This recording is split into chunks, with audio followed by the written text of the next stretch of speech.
This is Andi Purewal for Boxing Social in association with Betfred, and for the first time in a long time, I'm delighted to be joined by former cruiserweight world champion Johnny Nelson. Johnny, as I say, it's been a while. How are things? How are you doing? Everything's good. This boxing landscape has definitely changed a hell of a lot, but you know what? Which is actually very good for fighters, fans, and of course broadcasters. Obviously, we're here for Anthony Joshua, Oleksandr Usyk pay-per-view fight week. What do you make of this bout, Johnny, as a former cruiserweight world champion yourself, and obviously somebody who's followed Anthony's career throughout? What do you make of it? I think it's a great fight. I think it's a fight where he'll not get credit where it's due. Win, lose or draw. This is the best opponent he has fought since being a heavyweight. He's fighting someone that's got boxing ingrained in them from being a youth. And Anthony Joshua's achieved so much from 18 years old to doing what he's done, and he's learnt on the job as more or less as champion. He's going in there with a fighter that pedigree is mad. Time of life is mad. So people don't realise how good Usyk is. Anthony Joshua does, and Anthony Joshua could have easily given up his WBO title and said, "No, I'll say, I'll box somebody else." But he said, "No, I won this fight. This is me." I like that attitude in him. It doesn't matter what I think or you think, but if I think I'm the best in the world, I'm the best in the world. I don't care if you don't believe it or not. And Anthony Joshua believes he's the best in the world, which is why he wants to take on the best in the world. And you look at his resume and everybody he's fought. He's not ducked anybody. The amount of ex-champions he's boxed is mad. So again, I think for AJ, it's a good shout, good fight, and you've got to give him credit. No matter how he wins, or no matter how the fight goes, you've got to give him credit because this is a good fight. Johnny, seeing AJ in the ring there.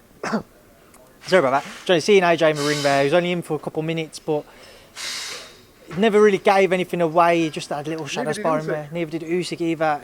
Did you make anything of either of those workouts? No, because I know at this time, fight week, when you've got to do those things, it's in your contract to do those things. You don't want to do it. Some fighters do, you don't. Both fighters were very respectful, calm, quiet, just said what they had to say. They reminded me of a couple of assassins. It reminds me of the calm before the storm. Very professional about what they have to do. It's going to be a good fight. You've got two fighters there that believe they are going to win, which tells me so much. I think physically they looked on point. I think AJ looked right. He looked slim but still big up top. So he had the punch power, but he had the fleet-footedness to maintain it throughout 12 rounds if he had to. Usyk looked like Usyk, legs are thin, so which still tells me he's going to move. He's going to try and get in and out, use the southpaw style to tempt AJ to throw shots to work at a pace he doesn't normally work at.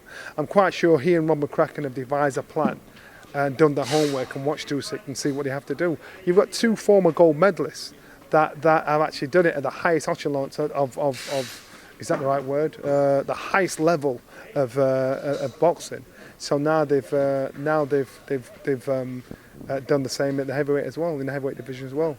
Johnny, what do you expect to see on Saturday night? Because certainly looking over social media, as we've drawn ever closer towards the fight, people are starting to make it to seem to be a closer occasion than what it was previously. Good, because I want them to respect Usyk. I don't want them to think, oh, it's a cruiserweight step up to heavyweight, because in doing that, after the fight, Joshua getting the win gets the credit he deserves. And he's always in a position where, the amount of world champions he's beaten is mad. But then he's in against a guy who's thinking, hold on a minute, this guy is actually a lot better than when we thought. So imagine AJ goes and knocks him out. All of a sudden, he's only a cruiserweight. Give this guy respect. This guy is top draw. And so good. I like it looking at that, because as far as I'm concerned, if you're in boxing, I know here the amount of people they've said it, but they've said it half-heartedly. I think AJ wins, but I can see I don't usually hear that. The only time I've ever heard that is when he boxed Klitschko. So you hear that's what people are saying. Johnny, are you a superstitious man? Depends on in what format. In boxing, yes. So Callum Smith fought on the AJ Ruiz 1 card in New York. Obviously, was successful with a stoppage victory. AJ unsuccessful on that night. Do you think AJ's a superstitious man, considering it? Well, that's probably not fair because I could say on that same day I had beans in the morning for that fight, so I've had beans the next day. So I think in that situation you can only control your own environment, and remember when he boxed Ruiz, and this is why you got to give credit. AJ could have easily told us what was going on behind the scenes with that Ruiz fight. He still hasn't. And he might do it in a few years' time when he writes an autobiography. He still hasn't. He said the best man won. Now, if you know what's going on, away from the media, there was something not right. But he'll tell us one day. And he was sportsman enough. He was cool enough to say, no, the best man won. So now AJ goes in there fit, on point, prepared. That's the difference. That is the difference. So do I look at that? Nah, I don't think that makes a difference. When I used to box, I had a few superstitions, but it only involved what I was doing, not what everybody else was doing. Johnny, I just want to move forward to get your thoughts on a couple of other things. As I'm sure you're aware and probably been asked about today, even though you're on the side of the road of Sky, DAZN seem to be closing in on purchasing BT Sport from the reports that we saw earlier. Just to get your take on it, if that was to go ahead, what's your thoughts? Good. It's more, as a viewer, it's great. If you're a boxing fan, it's great. Football's everywhere, every sport's everywhere. It's about time now, boxing. We want it everywhere, in everybody's face, so the fans get that. And so that's a good thing. And they've got a job to do.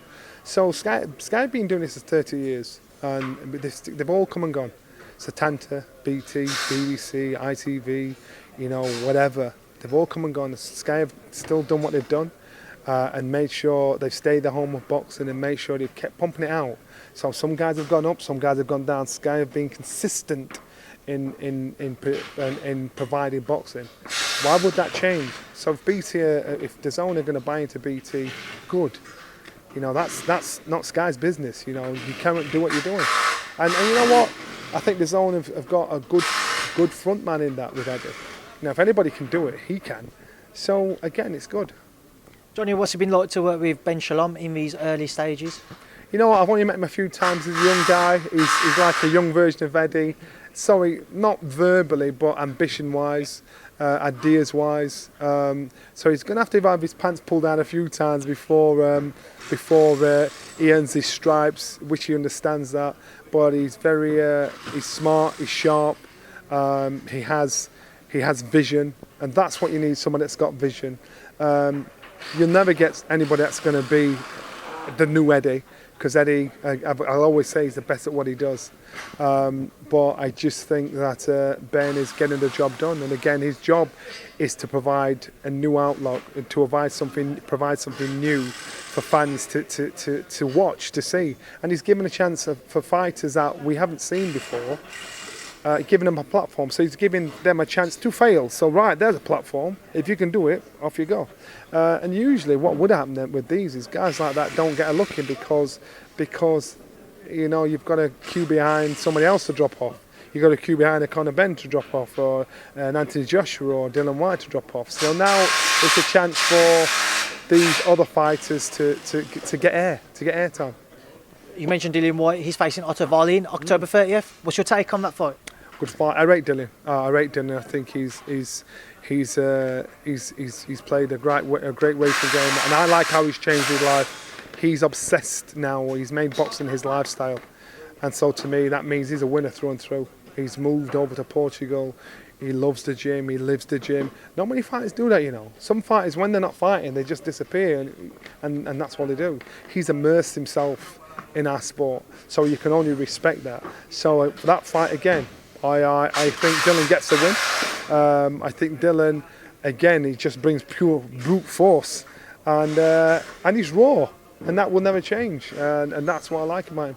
Just a couple more from me, Johnny. We've seen some reports that Carl Brook may be edging closer. You've got strong ties to that Ingle gym. You know Carl Brook very well. Have you got any kind of information for us? I've seen Kel training. Kel has said to me that conversations have been had, and I've probably been Mr. Doom and Gloom, like, yo, don't talk to me about that thing until it's done, signed, sealed and delivered, because we get into that point. Both fighters at a point in their career where it's closing in on the end, but still an intriguing fight. And and if there's enough interest to be stirred up between them, all well and good. I won't believe it till I see him step up the first step to get in the ring. But Kelly's training. Kelly's in the ring. I've seen him in the gym. He looks in good condition. But again, I'm not going to get giddy and excited about it. You ain't going to catch me like that again. Final thing, Johnny, we obviously saw a sad first round stoppage defeat for Evander Holyfield against Vitor Belfort just over a week ago. Just wanted to get your take on seeing it. Holyfield's a 58-year-old man. People forget what he was like at the back end of his career when he was actually boxing. So you saw a 58-year-old man, even though he looked like an Adonis and looked in great shape, when he got hit, he would look like he was 58. You know, he looked like a 58-year-old man. So it's getting to the point now with these sort of fights, and they'll go under the guise of an exhibition, and I get that. But with these sort of fights, you've got to think to yourself, someone's going to get hurt. Now we can get all carried away with Evander Holyfield fighting, like we did against Roy Jones and Mike Tyson fighting. But we've got to remember, let's not get lost in nostalgia. These guys are not who they were when they were 25. These are big old, their granddads, their daddies. You know, so even though the idea is great, what I didn't like about it was that these young guys that saw Evander Holyfield fight then don't appreciate how good this guy was, how much of a god he was. And that's the downside to it, because I think, oh man, you don't understand, this guy was a don, you know, because you've seen the back end of him. You get it in most things. You get it with like old footballers, and when they've retired, they're no longer in their height. They're playing for some Sunday league team, and they put weight on, but they've got good fast feet. They've got the knowledge there, but the body doesn't match the knowledge. And so it was just disappointing because people don't realise, you know, some people that are introduced to boxing for the first time will never really appreciate who Evander Holyfield is. Right, Johnny, we'll leave that there, and I'll leave you to enjoy the rest of your evening. I will probably call you every day this week, but it's been good to catch up with you. Enjoy the rest of your night. Thank you for speaking to me. Bless. Nice one.